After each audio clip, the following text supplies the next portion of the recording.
Hey everybody, Anish Majumdar here, career coach and fierce advocate to transitioning leaders everywhere. Excited to share with you 3 great ways to improve the visibility of your LinkedIn profile without necessarily going back to stage 1. Look, a big problem I see, right? In the world of marketing and branding, it's kind of known that the faster your career evolves, the more your brand should be evolving too. You know, it's always kind of a work in progress because the more risks you take professionally, the more opportunities you have to sort of up-level. But most people out there in the working world are not thinking about their brands that way. They're thinking of it, I would say, much more in line to the set of china and dinnerware my wife and I got when we first got married, right? Got it once, into storage, and it shall never be heard from again, right? So there is a better way to handle all of that, and most specifically, ask yourself, you know, if the time has come for you to update your LinkedIn profile, do you actually need to start from scratch, or can you use the wins I'm about to give you here to give it kind of a powerful sort of facelift, right? And sort of take it from there. All right, so let's see. The first thing, all right, easily one of the most easy sort of LinkedIn makeovers you can do really quickly is to capture the tone of the times and the industry and stuff that you're in. Maybe when you first developed your LinkedIn profile, your industry was going through massive growth. So you had positioned yourself through that lens, right? I'm a catalyst for growth. I can create growth in any environment. We can move it forward. But now maybe you want to look at where you are, where your industry is at right now. Take a new gauge, okay? And what I mean by that is, ask yourself, okay, are we still in that endless growth period? Is that the way most people feel? For example, maybe right now you're in a place where the proper tone is not endless growth. The proper tone is, hey, we've lost 30% of our business, right? We got to reinvent. Maybe reinvention against a prism of urgency is the important thing. Maybe holding on to that which makes us a business, right? Our mission is most important in the midst of disruption.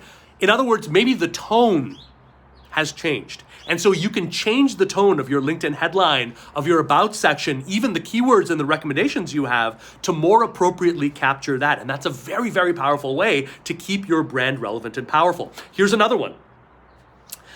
Look at the keyword mix that you have, right? What does that mean? So, look down into your interest section of your LinkedIn profile. Okay, industry keywords like pharma, life, they have no place there. They're not helping you.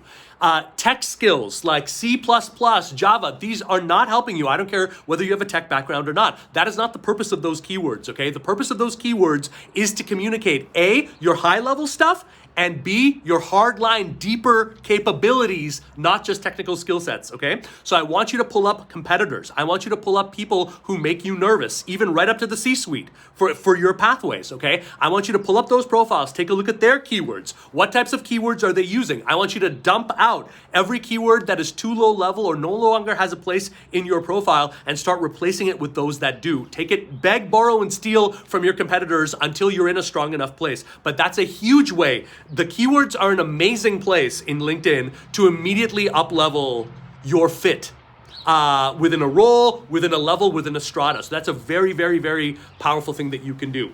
I mentioned recommendations, right? Ask for a couple of new recommendations. Take a look at people that you're connected with. Connect personally with people in your world that you haven't had a chance to do so on LinkedIn, and then send them a message through LinkedIn asking for a recommendation, right?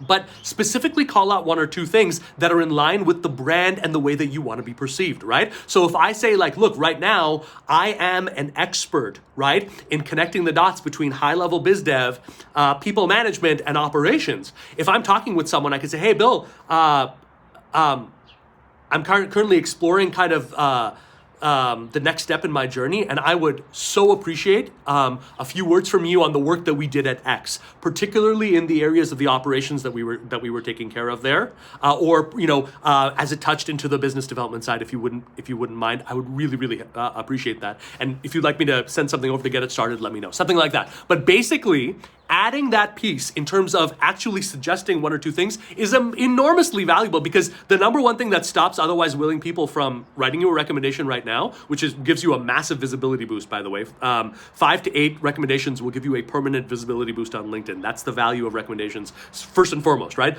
But the great thing about that is you're also giving people an idea of what to talk about, right? You're giving them one or two major ideas to work on. So it's enormously powerful there as well. These are all relatively quick things that you can do before you think about throwing the baby out with the bathwater and doing a full reinvention, right? The last sort of piece that I wanna share with you guys as it relates to doing a quick, brand overhaul is simply to look at the focus that is being pulled, right? When you look at the experience section, when you look at your about section, when you look at the major parts of your profile, the keywords, it's very important to understand, okay? The LinkedIn profile is not your resume. You don't get points for being comprehensive. Okay, what you want to do is draw focus to that which is most relevant. So if you're highlighting now a higher level process, or if you're playing to the time and you're talking about the right way versus the wrong way, anything that's irrelevant, like old positions, internships, just get rid of them. You don't need them, okay? You don't have them.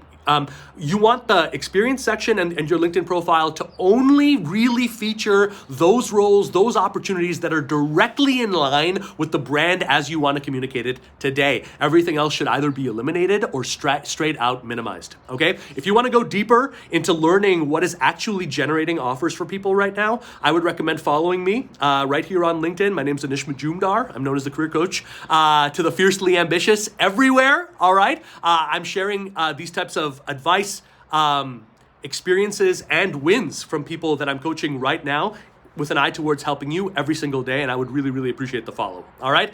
Keep the questions coming, guys. I hope this has been helpful.